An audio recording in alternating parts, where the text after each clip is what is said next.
ನಟ ದರ್ಶನ್ ನಂಬಿ ಹೂಡಿಕೆ ಮಾಡಿದ್ದ ನಿರ್ಮಾಪಕರಿಗೆ ಢವಢವ ಶುರುವಾಗಿದೆ. ಈ ಮಧ್ಯೆ ರೇಣುಕಾಸ್ವಾಮಿ ನನಗೂ ಮೆಸೇಜ್ ಮಾಡಿದ್ದ ಎಂದವರಿಗೆ ತನಿಖೆಯ ಬಿಸಿ ತಟ್ಟಿದೆ. ಈ ಕುರಿತ ಒಂದು ವರದಿ ಇಲ್ಲಿದೆ ನೋಡಿ.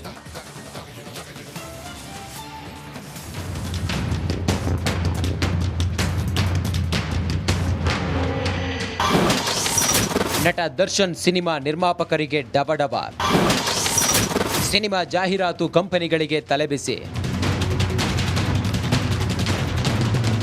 ರೇಣುಕಾಸ್ವಾಮಿ ಕೊಲೆ ಕೇಸ್ನಲ್ಲಿ ನಟ ದರ್ಶನ್ ಪರಪ್ಪನ ಅಗ್ರಹಾರದಲ್ಲಿ ಜೈಲುವಾಸ ಅನುಭವಿಸುತ್ತಿದ್ದಾರೆ. ಈ ಮಧ್ಯೆ ದರ್ಶನ್ ನಂಬಿ ಕೋಟ್ಯಾಂತರ ರೂಪಾಯಿ ಹಣ ಹೂಡಿಕೆ ಮಾಡಿದವರಿಗೆ ಡಬಡಬ ಶುರುವಾಗಿದೆ. ಸದ್ಯ ನಿರ್ಮಾಣ ಹಂತದಲ್ಲಿರುವ ಡೆವಿಲ್ ಸಿನಿಮಾ ಸೇರಿದಂತೆ ಅನೇಕ ಚಿತ್ರಗಳಿಗೆ ದರ್ಶನ್ ಸಹಿ ಮಾಡಿದ್ದು, ಇದೀಗ ನಿರ್ಮಾಪಕರು ವಿತರಕರಿಗೆ ಫುಲ್ ಟೆನ್ಷನ್ ಹೆಚ್ಚಾಗಿದೆ.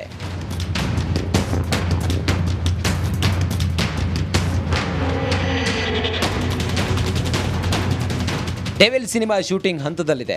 ಸಿನಿಮಾ ಸಂಪೂರ್ಣವಾಗಿ ಮುಗಿಯಬೇಕೆಂದರೆ ದರ್ಶನ್ ಹೊರಗಡೆ ಬರಬೇಕು. ಅನೇಕ ನಿರ್ಮಾಪಕರು ಇದೀಗ ವಕೀಲರ ಸಂಪರ್ಕಿಸುತ್ತಿದ್ದಾರೆ.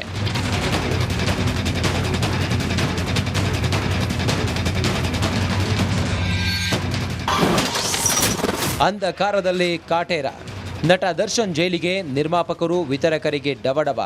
ದರ್ಶನ್ ನಂಬಿ ಹೂಡಿಕೆ ಮಾಡಿದವರಿಗೆ ಬಂಡವಾಳದ ಭಯ. ಕರ್ನಾಟಕ ಅಲ್ಲದೆ ಆಂಧ್ರದಿಂದಲೂ ವಕೀಲರಿಗೆ ಕರೆಗಳು. ದರ್ಶನ್ ಹೊರಗಡೆ ಕರೆಸಿಕೊಳ್ಳಿ ಎಂದು ನಿರ್ಮಾಪಕರ ದುಂಬಾಲು. ಸಿನಿಮಾ ಜಾಹೀರಾತು ಕಂಪನಿಗಳಿಗೂ ತಪ್ಪದ ತಲೆಬಿಸಿ.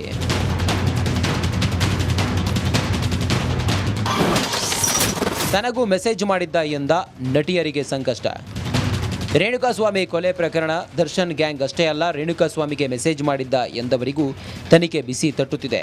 ಇತ್ತೀಚೆಗೆ ಕೆಲವರು ಸೋಷಿಯಲ್ ಮೀಡಿಯಾದಲ್ಲಿ ತನಗೂ ರೇಣುಕಾಸ್ವಾಮಿ ಮೆಸೇಜ್ ಮಾಡಿದ್ದ ಎಂದಿದ್ದ ನಟಿಯರಾದ ಸೋನುಗೌಡ, ನಟಿ ಚಿತ್ರಾಲ್ ರಂಗಸ್ವಾಮಿಗೂ ಪೊಲೀಸರು ನೋಟಿಸ್ ನೀಡುವ ಸಾಧ್ಯತೆ ಇದೆ. ಈ ಮಧ್ಯೆ ವಿಕಿಪೀಡಿಯಾ ಕೂಡ ಮರ್ಡರ್ ಆಫ್ ರೇಣುಕಾಸ್ವಾಮಿ ಹೆಸರಿನಲ್ಲಿ ಪೇಜ್ ಓಪನ್ ಮಾಡಿದೆ.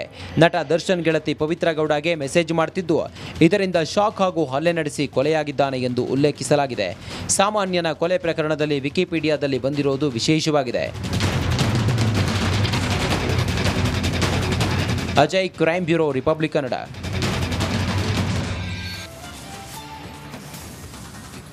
ಒಂದೆಡೆ ನೀರಿಗಾಗಿ ಹಾಹಾಕಾರ, ಮತ್ತೊಂದು ಕಡೆ ಹಾಗೋ ಹೀಗೋ ಬೀಳುವ ಹಾಗಿರುವ ನೀರಿನ ಟ್ಯಾಂಕ್. ಬಲಿಗಾಗಿ ಕಾದಿರುವ ಯಮ ಸ್ವರೂಪಿ ಟ್ಯಾಂಕ್ ಇರೋದಾದರೂ ಎಲ್ಲಿ? ಇಲ್ಲಿದೆ ನೋಡಿ ರಿಪೋರ್ಟ್.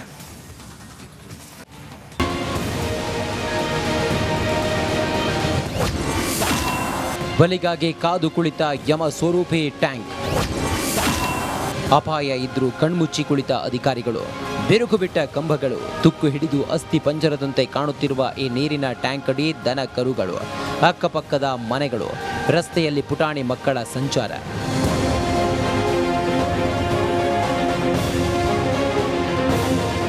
ಈ ದೃಶ್ಯ ಕಂಡುಬಂದಿದ್ದು ಬಾಗಲಕೋಟೆ ಜಿಲ್ಲೆಯ ನಂದವಾಡಗಿ ಗ್ರಾಮದಲ್ಲಿ. ಕಳೆದ 1 ತಿಂಗಳಿನಿಂದ ಜನರು ಹನಿ ನೀರಿಗಾಗಿ ಪರದಾಡುತ್ತಿದ್ದಾರೆ. ಇದೊಂದು ಕಡೆ ಇರೋ ಒಂದು ಬೃಹತ್ ಟ್ಯಾಂಕ್ ಜೀವ ಬಲಿ ಪಡೆಯಲು ಕಾದು ನಿಂತಿದೆ.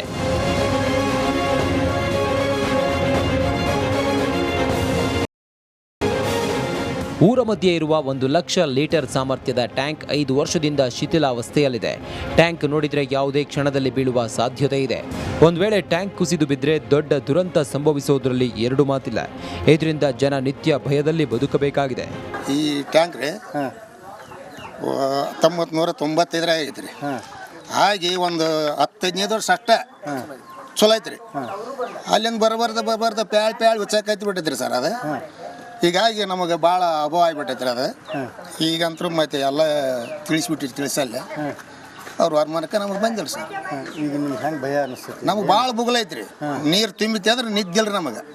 10,000ಕ್ಕೂ ಅಧಿಕ ಜನಸಂಖ್ಯೆ ಇರೋ ನಂದವಾಡಗಿ ಗ್ರಾಮದಲ್ಲಿ ಗ್ರಾಮ ಪಂಚಾಯಿತಿ ಅಧಿಕಾರಿಗಳು, ಜನಪ್ರತಿನಿಧಿಗಳು ಟ್ಯಾಂಕ್ ಡೆಮಾಲಿಷ್ ಮಾಡುವ ಪ್ರಯತ್ನ ಮಾಡುತ್ತಿಲ್ಲ.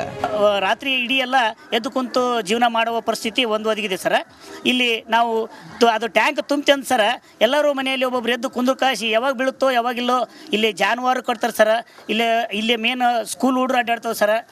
ಅದಕ್ಕೆ ಇದನ್ನು ಸ್ವಲ್ಪ ಆದಷ್ಟು ಬೇಗ ತೆರವುಗೊಳಿಸ್ಬೇಕಂತೇಳಿ ಮಾಧ್ಯಮ ಮುಖಾಂತರ ನಾವು ಕೇಳ್ಕೊತೀವಿ. ಕಣ್ಣೆದುರುಗಿನ ಅಪಾಯಕ್ಕೆ ಕನ್ನಡಿ ಬೇಕಾಗಿಲ್ಲ. ಆದರೂ ಈ ವಾಟರ್ ಟ್ಯಾಂಕ್ ಡೆಮಾಲಿಷ್ ಮಾಡದೆ ನಿರ್ಲಕ್ಷ್ಯ ತೋರುತ್ತಿರುವುದು ಬೇಜವಾಬ್ದಾರಿತನದ ಪರಮಾವಧಿಯಾಗಿದೆ. ಮಾಂತೇಶ್ ಜೊತೆ